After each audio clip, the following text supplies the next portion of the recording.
Dalam nama Bapa dan Putra dan Roh Kudus. Amin. Tuhan bersamamu dan bersama rohmu. Inilah Injil suci Yesus Kristus menurut Markus. Dimuliakanlah Tuhan. Pada suatu hari Yesus dalam pengajarannya berkata, "Waspadalah terhadap ahli-ahli Taurat. Mereka suka berjalan-jalan dengan pakaian panjang dan suka menerima penghormatan di pasar. Mereka suka menduduki tempat-tempat terdepan dalam rumah ibadat dan tempat terhormat dalam perjamuan. Mereka mencaplok rumah janda-janda sambil mengelabui orang dengan doa panjang-panjang.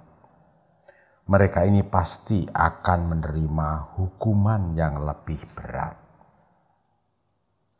Pada kali lain sambil duduk berhadapan dengan peti persembahan, Yesus memperhatikan bagaimana orang banyak memasukkan uang ke dalam peti itu. Banyak orang kaya memberi jumlah yang besar. Lalu datanglah seorang janda miskin. Ia memasukkan 2 peser, yaitu 1 duit. Maka Yesus memanggil para muridnya dan berkata kepada mereka, "Aku berkata kepadamu, sesungguhnya janda miskin itu memberi lebih banyak daripada semua orang yang memasukkan uang ke dalam peti persembahan. Sebab mereka semua memberi dari kelimpahannya, tetapi janda itu memberi dari kekurangannya, semua yang ada padanya, yaitu seluruh nafkahnya." Demikianlah Injil Tuhan. Terpujilah Kristus. Saudari-saudara yang dikasihi Tuhan dan saya gemateni, selamat pagi, berkah dalam, salam sehat, jangan lupa bahagia. Saudari-saudara, pada hari Sabtu 6 Juni 2020 ini, saya memberi judul renungan saya, Rahmat Penyembuhan Luka Batin. Bacaan diambil dari Markus bab 12 ayat 38 sampai 44. Saudari-saudara, kisah janda miskin ini pernah menjadi sarana penyembuhan luka batin bagi seseorang yang tinggal di Semarang. Kisahnya demikian.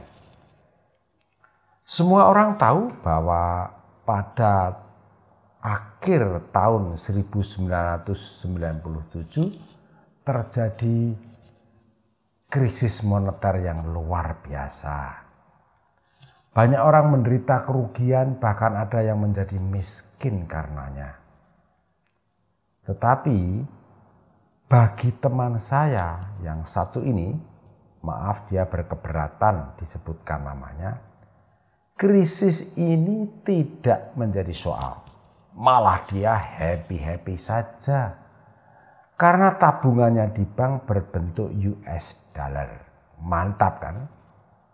Dia merasa sungguh beruntung. Dia merasa diberkati Tuhan. Sekitar 1 tahun kemudian dia mendapat tawaran untuk ikut investasi bebek packing dari perusahaan yang berkedudukan di Surabaya. Tawaran diterima dengan gairah karena bunga tinggi. Merasa mendapatkan untung, dia menerima tawaran lain, yaitu investasi di bidang ginseng yang berpusat di Solo. Bisa dibayangkan, sementara orang-orang sedang susah dalam bidang ekonomi, dia merasa beruntung. Dia merasa sungguh diberkati Tuhan. Doanya cuma kecil, tetapi penghasilannya besar. Begitulah kisah suksesnya di bidang ekonomi. Gaya hidupnya sungguh sudah berubah. Mobil bagus, sepatu bermerek, makan di restoran mewah. Saya timpali omongannya, nggak enak, nggak apa-apa, yang penting mahal ya. Dan bergengsi kan? Kami tertawa semua. Pokoknya hidup mewah lah. Oh ya, dia juga nyumbang banyak buat kegiatan gereja loh. Tanpa tahu dari mana saya terima saja sumbangan-sumbangannya. Sayangnya, kisah suksesnya bisa ditebak. Tidak genap 2 tahun. Ternyata pasokan-pasokan dari lembaga-lembaga investasi itu mulai seret. Anak-anak sudah terlanjur ketagihan hidup mewah, tetapi aliran dana makin lama makin seret sampai mampet sama sekali. Sementara itu orang-orang yang dulu nitip uang kepadanya untuk ikut investasi terus berdatangan menagih janjinya. Untung saja dia tidak menjadi gila, cuman depresi dan masuk rumah sakit. Kebetulan dia dirawat di rumah sakit Katolik. Pada waktu misa pagi, yang dapat didengarnya dari kamarnya, ada bacaan Injil yang sama dengan bacaan Injil hari ini. Kemudian sesudah menerima komuni dia berdoa. Dan tiba-tiba saja di dalam hatinya ada bisikan, persembahkan seluruh kekayaanmu kepada Tuhan. Dia jawab spontan, apalagi cuma kekayaan, mati pun aku siap Tuhan. Luar biasa. Sesudah itu dia tidur nyenyak sekali. Sesudah makan, tidur. Bangun, mandi, makan, tidur lagi. Sampai akhirnya hari berikutnya dokter menyatakan boleh pulang. Luar biasa kan? Ketika datang kepada saya, dia menceritakan pengalamannya itu. Dia masih miskin dan banyak utang. Tetapi wajahnya cerah. Istilah zaman sekarang, mungkin dia sudah berhasil move on. Saudara-saudara, janda miskin tadi mempersembahkan seluruh nafkahnya. Janda itu bahagia bisa mempersembahkannya kepada Tuhan.